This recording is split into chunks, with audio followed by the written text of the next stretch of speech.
So how did the book come about? The answer to that is actually in something related to Chapter 17, which is that I have been doing research for years on topics having to do with academic practitioner interactions. And at one point, several years ago, I got a phone call from Jane McKenzie, who teaches at Henley Business School, which is part of the University of Reading, inviting me to come give a talk at a forum Henley Business School runs for knowledge managers. What she was looking for, somebody who could take academic research and speak about it in a way that was interesting for knowledge managers. So I went over. I was really, really impressed with the work that Jane and Christine Winklin and other people involved there were doing. Jane was very clear about what I should do to present well to this group, which was very different than what I was used to. So I was just so impressed with them, I suggested, why don't we do a project together? So we started doing some work together. And along the way, somebody from Rutledge wrote to Christine Winklin, and somebody from Rutledge wrote to me and said, why don't you write a book? So Christine and Jane raised the possibility with me that maybe we could do an edited book on something along this line, academic practitioner relationships. Christine eventually dropped out of the project because she had a lot of other things going on, but Jane and I ended up co-editing the book. So it's something that took a while, but Jane is unbelievably organized, so it was as punctual as it could be given the circumstances. But that's basically how the book came about. From my going to England to participate in their work, to being really blown away with how competent and creative they were, and then having the opportunity to come to both sides of us to prepare a book together. Mm-hmm. But the editorial work for the book was all done in England. It wasn't done in the U.S. Here's a short amount of history. Business schools are relatively new compared to, say, like arts and sciences. They didn't really get going till about the mid-20th century. In 1959, 2 different reports were prepared by the Carnegie and Ford Foundations saying that business schools were basically an intellectual disaster. They were sort of like high school. They hired business executives to come and tell war stories to their students. There was no real research being done of what would be considered the scholarly type present in other types of departments. And there was no real learning going on of the type that would be considered in other departments. These reports led to major changes in business school research and publication. In particular, they led to hiring people who were trained in what was called the disciplines, like psychology, sociology, economics, and so forth. And I was actually one of those people. I got a doctorate in social and organizational psychology from the University of Illinois at Chicago in 1976, which was just at a time when a lot of the changes were being implemented. So I was hired into a business school, even though I'm a Catholic nun, and I had zero training in business schools. I ended up getting to appreciate that a lot because I was really struck by the fact what happens in management schools or business schools is really important in terms of the interactions people have. But it meant that I and many other people did not come with a lot of experience of what happens in most business settings in particular, but other organizational settings as well. So there has been kind of a fight going on probably since the late 1950s, or at least early 1960s, between how much should a business school be oriented directly at business and require people who have had business experience to teach there, and who cares about, to put it very broadly, who cares about the other dimensions, versus people who are saying there are really important intellectual contributions to be made, and we have to be training students and carrying out research that makes an intellectual contribution. So this is sort of the backstory of contention about academic and practitioner relationships. It has to do with the history of business schools, and there have been, I could talk forever about this topic, but it has been an issue of contention for decades, with the pendulum swinging different ways at different times. And so understanding this sort of contested perspective is important. So if we pick the story up from here, we find that among the movements that have been going on in this contentious space have been efforts to develop new ways and creative ways that academics and practitioners should connect with each other. And I mean that literally, should connect, rather than just saying business school professors should all have been business people first.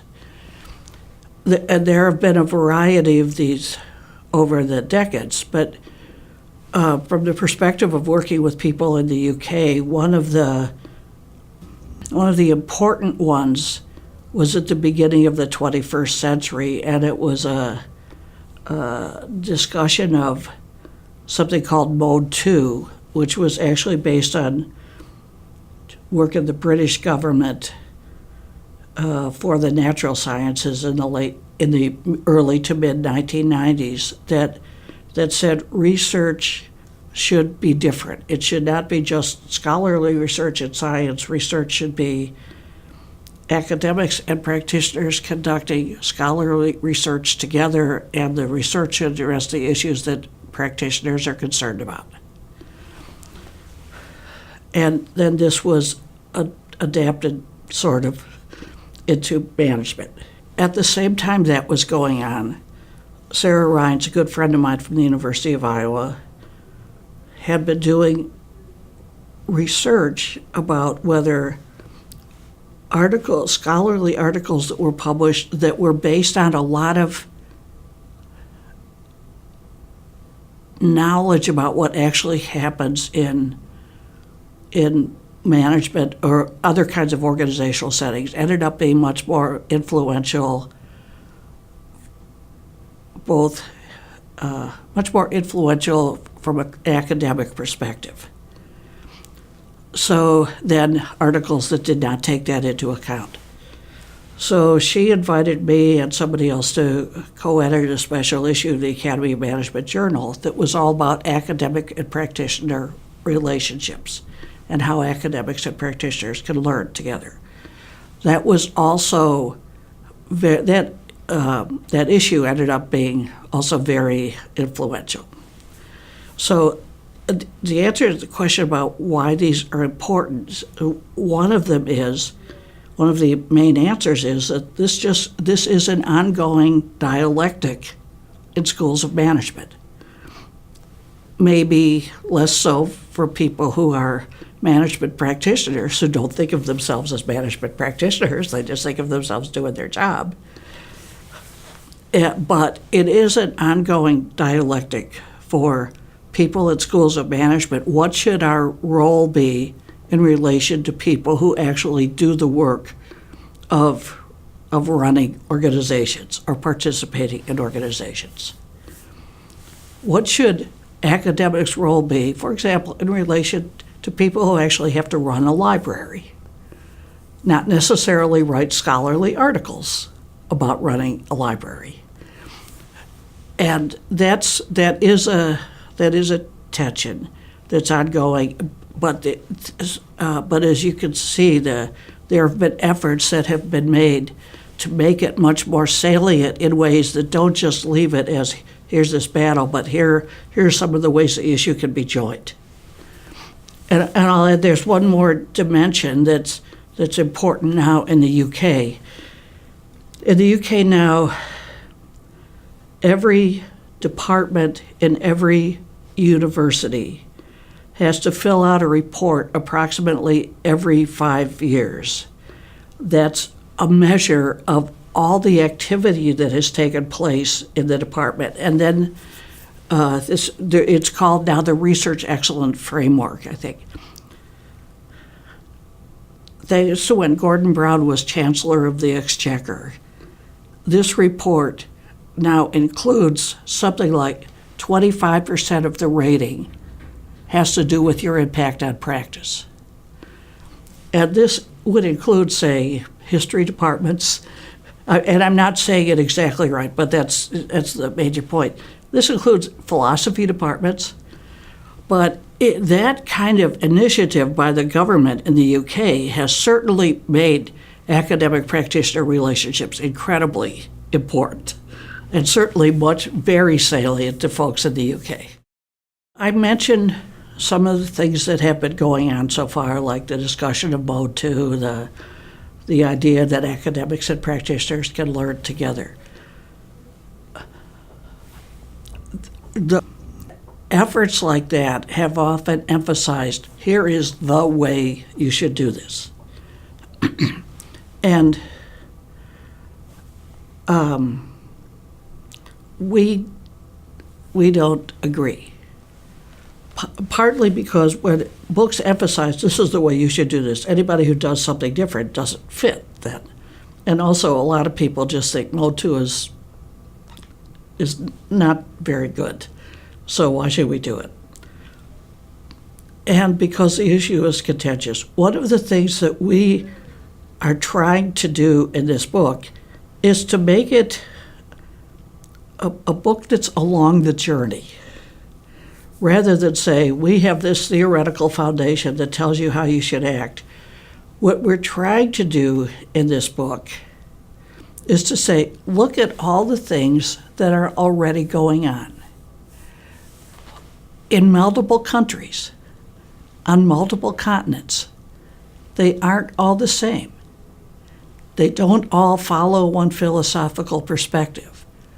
But rather, what they indicate is, in fact, there is an enormous amount going on, if you could find it, in different sectors that offer a wide variety of ways that academics and practitioners are already collaborating with each other for good.